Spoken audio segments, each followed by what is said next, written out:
listen. So you can see his body language. The sheep have already decided he's a little bit of a threat there. They've moved away from him. So that's my first clue that he's not in his right state of mind here.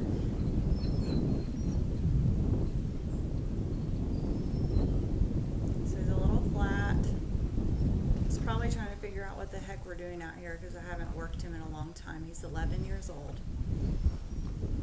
So I'm going to step into him and try to make him give to pressure, and he's a little bit confused by that.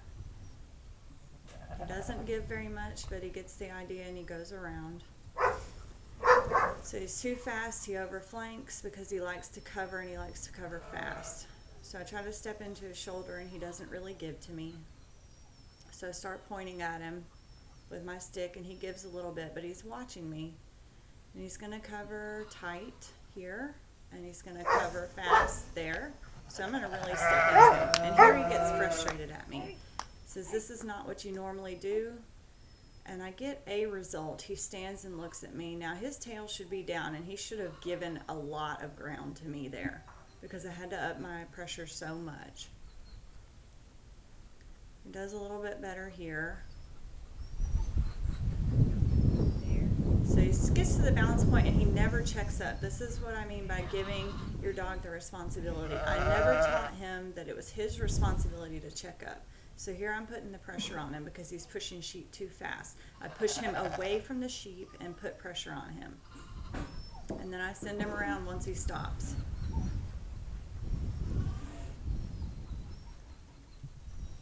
So I tell him there, and he did not check up, so I stepped into him until I saw him check up, and then I start to pressure him out. I want him off of those sheep. Send him around. I'm not really using commands at this point except for the there. I do start using some commands later on. So see, he turned in too early, so I'm going to step into him. I need to see him let go. There he goes. That's good. And see his body language changed. So now I can send him back around. He's starting to kind of think about what I want and what's not going to get the sheep for him.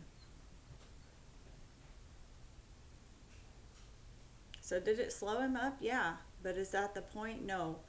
The point was to get him listening to me reading the sheep. So he turns in a little early, so I did give him an away and tell him there.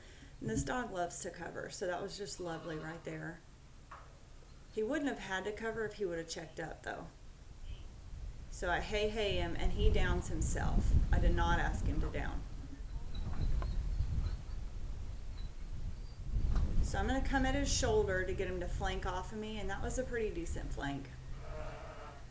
But you see how I just kept coming at him until I got the result. I didn't tell him to come by or away or anything.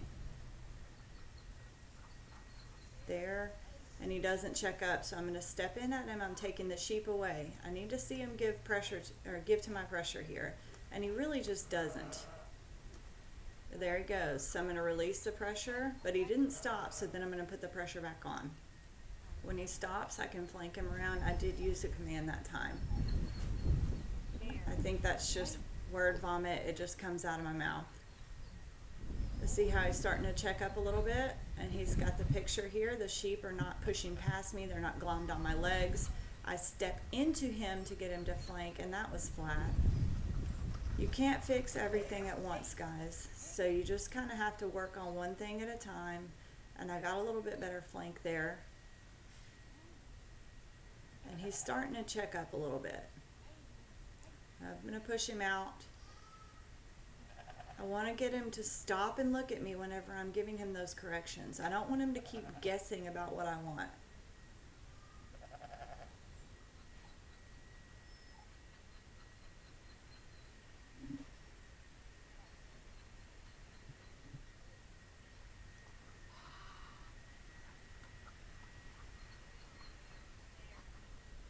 So he checked up just a bit there, and then he kicked out to cover, but he would not have had to cover again if he did not push those sheep in that direction.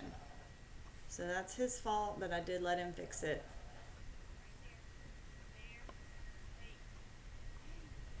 You can see how much he's pushing on me. When I say there, he should turn in and look at those sheep and try to control them from that point. So no, I didn't fix all of our issues here in this, but I think it was a good example of what I'm talking about. when I say that you've got to get that communication right with your dog, and then everything will start to fall together, and put that responsibility on him.